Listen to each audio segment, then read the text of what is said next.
दोस्तों, मेरा नाम अंकित कुमार है और मैं सर को धन्यवाद देना चाहता हूं कि उन्होंने मेरे को एक अच्छा अवसर दिया आपके सामने बोलने का।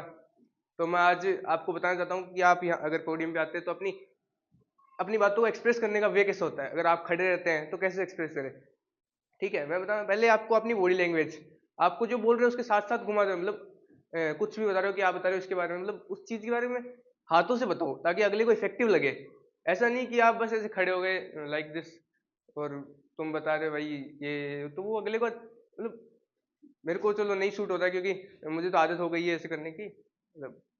फिर दूसरी बात होती है आपकी आई कांटेक्ट। आप आंखों से कहाँ कहाँ देख रहे हैं। अगर आप एक ही एक बंदे के पास देखेंगे तो वो भी इरिटेट होगा, क्या मेरे पास ही देख रहा है और किसी के पास देख ही नहीं रहा। आपको चलो क्या लगेगा क्योंकि आपकी आदत हो गई है एक ही बंदे को देखें। सर अगर यहाँ खड़े हैं तो सर आप सर को देखते देखते बताएंगे तो वो अगले को अच्छा नहीं लगेगा ना।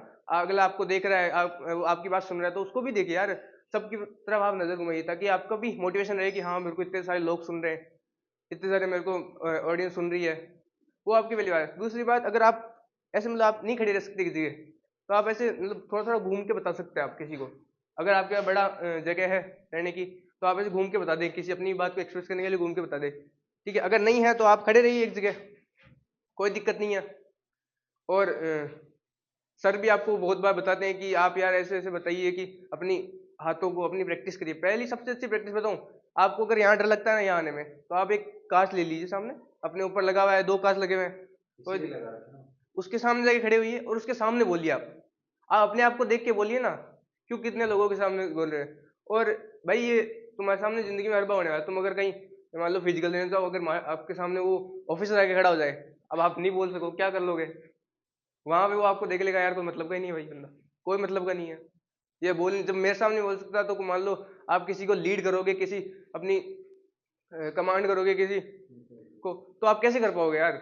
आपको चलो आप तो यहाँ पे 20 30 40 50 लास्ट 50 हो भाई, आगे जाके आपके हजारों लोग मिलेंगे, हजारों के सामने आपको बोलना है, कैसे बोल पाओगे यार। धन्यवाद। मैं इतना ही कहना चाहता हूँ कि आप बस अपनी मोटिवेशन देखिए कि भाई मैं बोल सकता हूँ, और ऐसा सोच के आइए कि ये मेरे बराबर है, इनको मेरे जितने आता है मेरे से ज्यादा नहीं आता। सबसे बड़ी बात आप ये सोच लें भाई यार इनको कितना आता है, ये कैसा बोल रहा है, वो बंदा कैसा बोल रहा है, वो कैसा बोल रहा है, कोई मतलब नहीं। आप अपने को देखिए आप कैसा बोल रहे हैं। तो धन्यवाद सर। बहुत बहुत बढ़िया बोला, बहुत शानदार बोला है। आ जाओ संदीप। तो संदीप आपको बोलना है कौन सा टॉपिक बेस्ट है आपके लिए। स्टडी में बोल सकते हैं स्टडी के ऊपर, स्टडी को अपने किस प्रकार से इंटरेस्ट इम्प्रूव किस प्रकार से करें। ठीक है, ओके, अच्छे कॉन्फिडेंस से बोला ना। सर। मेरा नाम संदीप चौधरी है। मैं यहाँ सर के पास SCGD के फिजिकल के लिए आया हूँ। तो मुझे थोड़ा स्टडी पे बता देता हूँ क्योंकि मैं भी अभी SCGD का पेपर दे के आया हूँ। तो उस हिसाब से मैंने किस हिसाब से पढ़ाई की, उस हिसाब से जैसे अपन पढ़ाई में रेगुलरिटी रखनी चाहिए आपको। ऐसा नहीं कि 1 घंटा पढ़ लिया एक दिन, आगे के दिन पढ़ाई नहीं, ऐसा नहीं। 6 घंटे पढ़ना है तो वो रेगुलर पढ़ना है। कोई काम हो जाता है वो अलग बात है, लेकिन आप रेगुलरिटी रखनी चाहिए। 6 घंटा पढ़ना है। एक लड़के बोलते हैं कि हमें याद नहीं होता, पढ़ने के बाद हम 1 दिन बाद वापस भूल जाते हैं। तो उसके लिए होता है कि अपन आज जैसे अपन ने 3 पेज पढ़े तो उन 3 पेजों को अपन सोते वक्त रात के रात एक जिसे बोलते हैं स्कैन मेथड बोलते हैं, वैसे तो नहीं है लेकिन स्कैन मेथड बोलते हैं, जिसमें हम आंखें बंद करके जो आपने पढ़ा उसको वाइज अपने माइंड में रिवाइज करते हैं तो वो ज़्यादा दिन के लिए टिकता है अपने माइंड में। तो स्कैन मेथड के तरफ से पढ़ सकते हो। और जो हम एक शेड्यूल बना के पढ़ना चाहिए अपन को। ऐसा नहीं कि ये पढ़ लिया वो पढ़ लिया, वैसे नहीं। 6 घंटे है तो उसमें पूरा शेड्यूल के आज 1 घंटे में ये सब्जेक्ट पढ़नी है, रिवीजन का टाइम ये है, मैथ इतने टाइम मैथ मिलानी है, और लिख लिख के भी पढ़ सकते हैं अपन। बस इतना ही सर। थैंक यू उसके लिए, बहुत बहुत बढ़िया। नेक्स्ट कड़ी में राकेश आप आ जाओ। राकेश आएंगे। हालांकि राकेश घबरा जाता है स्टेज पर आते हुए, लेकिन कौन सा टॉपिक रहेगा आपका। अनुशासन। अनुशासन, वेरी गुड, बहुत कॉन्फिडेंस से बोलना है आपको, वेरी गुड। मेरा नाम राकेश प्रजापति है, मैं दूदू का रहने वाला हूं। मैं आज अनुशासन पे बोलने वाला हूं। सम्माननीय डायरेक्टर महोदय और मेरे प्यारे साथियों,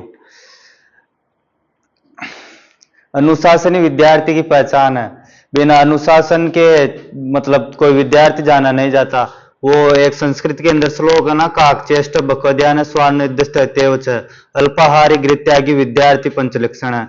मतलब कौवे जैसी चेष्टा और बका जैसा ध्यान, स्वान जैसी निद्रा और मतलब विद्यार्थी के 5 लक्षण होते हैं। मैं इतना ही कहकर अपना स्थान ग्रहण करना चाहता हूँ। Very good. तो देखो राकेश ने देखो पहले से हमने बहुत इंप्रूवमेंट किया है, और आज हमने रिकॉर्डिंग इसीलिए बनाई है वीडियो की, यहाँ से हमको हम क्या करवाते हैं। लेकिन विद्यार्थियों मैं आपको बताता हूं, आप विद्यार्थी हो, सीख रहे हो, सीखो अच्छे से, स्टेज पर आओ, बोलना सीखो, बॉडी लैंग्वेज के साथ उतरना सीखो। अगर आप यहां नहीं आओगे तो आप नहीं सीख पाओगे, और अगर आप यहां आओगे अपनी शर्म खुलेगी, आपको बोलने का कॉन्फिडेंस मिलेगा। जब आप यहां आते हो तो ये मान के चलो कि सभी लोग जो आपके सामने ऑडियंस बैठी हुई है वो कुछ नहीं जानती, जो भी जानता है, हाँ जो भी जानता हूं मैं जानता हूं, ये सोच के साथ में आपको बोलना है। अन्यथा आपके दिमाग में नेगेटिविटी चलती रहेगी कि वो मेरे बारे में क्या सोच रहा होगा, फलाना मेरे बारे में क्या सोच रहा होगा। और हर आदमी से आई कांटेक्ट रखना है, जिससे सभी का ध्यान अपन आकर्षित कर सकते हैं। अब जैसे इसने बोला ना अंकित कुमार ने कि जब तक आप सभी की तरफ नहीं देखोगे बरोबर बरोबर, तब तक सभी की ऑडियंस आपकी तरफ झुकाव बनाकर नहीं रखेगी। इसलिए आपको सबके आई कांटेक्ट सबके साथ रखना है। और जब आप यहां आते हो तब यही सोच होनी चाहिए कि जो भी जानता हूं इस टाइम तो मैं ही जानता हूं। उसके बाद में भले ही आप ये सोचो कि भाई मैं नहीं जानता, ठीक है, लेकिन जब यहां आ जाते हो तब ये सोच होनी चाहिए, तभी आप 2 शब्द बोल पाओगे। अन्यथा आपको जो आ रहा है वो शब्द भी आप वापस भूल जाओगे, और होता ही यही है, यहां आने के बाद भूलते ही हो तुम। तो यही तो हमें प्रैक्टिस करनी है। आज आप गांव में चले गए, 5 लोग खड़े हैं सामने और उन्होंने पूछ लिया कि तुम किसकी तारीफ कर रहे हो, और वहां पर आप ये नहीं बता पा रहे कि मैं किसकी तारीफ कर रहा हूं, तो वो क्या कहेंगे, क्या खाक तैयारी कर रहा है, यही कहेंगे ना। तो आपको अपने किसकी तैयारी कर रहे हो, 5 लोग, 10 लोग, 15 लोग, 20 लोग, 1000 लोगों के सामने इंट्रोडक्शन देना, बोलना, किसी भी टॉपिक पर बोलना आना चाहिए, अपनी बात को रखना आना चाहिए, ठीक है।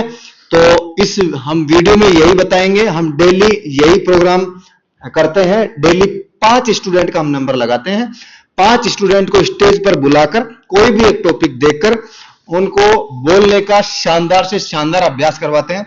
बहुत से लड़कों में बहुत सारा इंप्रूवमेंट है, क्योंकि जिस लड़के का नंबर 1 सप्ताह 1.5 सप्ताह बाद आता है तो वह अपने आप को इंप्रूव करके आता है।